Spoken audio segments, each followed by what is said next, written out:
Je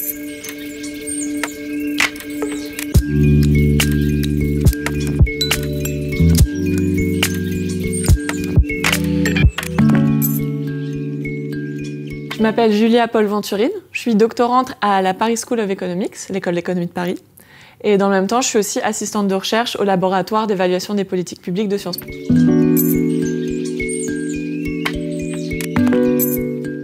Mes travaux cherchent à comprendre comment construire des villes qui soient résilientes face aux risques naturels. En effet, la plupart des villes sont exposées à de nombreux risques. On pense surtout au risque inondation, qui est le risque le plus connu, le plus médiatisé. Mais il y a aussi des risques comme les risques de mouvement de terrain, les risques de sécheresse ou encore les risques de feux de forêt. Avec le changement climatique, on s'attend à ce que la fréquence et l'intensité des événements climatiques extrêmes augmentent dans les années à venir.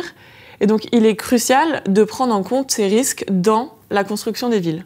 On pourrait penser que le plus simple consisterait à interdire toute construction dans des zones à risque, mais ce serait irréalisable parce que l'ensemble du territoire est concerné par des risques et qu'il n'y a pas d'endroit qui serait abrité des risques. Donc en fait, il faut vivre avec ces aléas, d'où l'importance de la notion de résilience et de trouver comment construire des villes qui soient capables de se remettre rapidement après un événement climatique extrême. Face à cette question, mon travail porte sur un outil de politique publique qui s'appelle les plans de prévention des risques.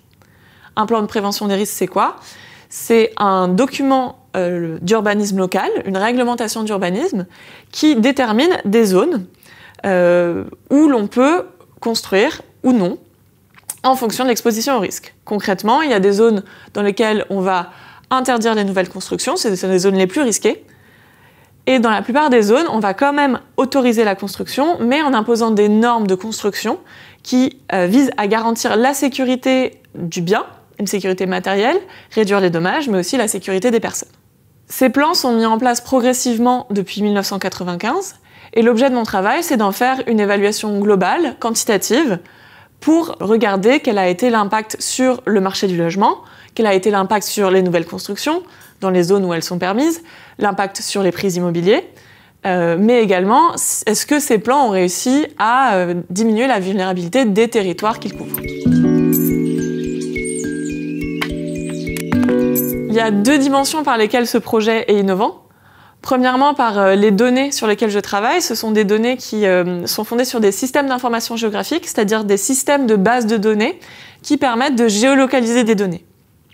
Et concrètement, j'ai accès aux limites exactes des plans. Grâce à ces limites, je peux regarder d'autres données, elles aussi géolocalisées, et associer un plan à une parcelle, à une transaction, et ce qui me permet de faire des comparaisons dans le temps, avant et après la mise en place d'un plan, des comparaisons dans l'espace, est-ce qu'il y a des différences entre les territoires, et aussi en fonction du type de risque.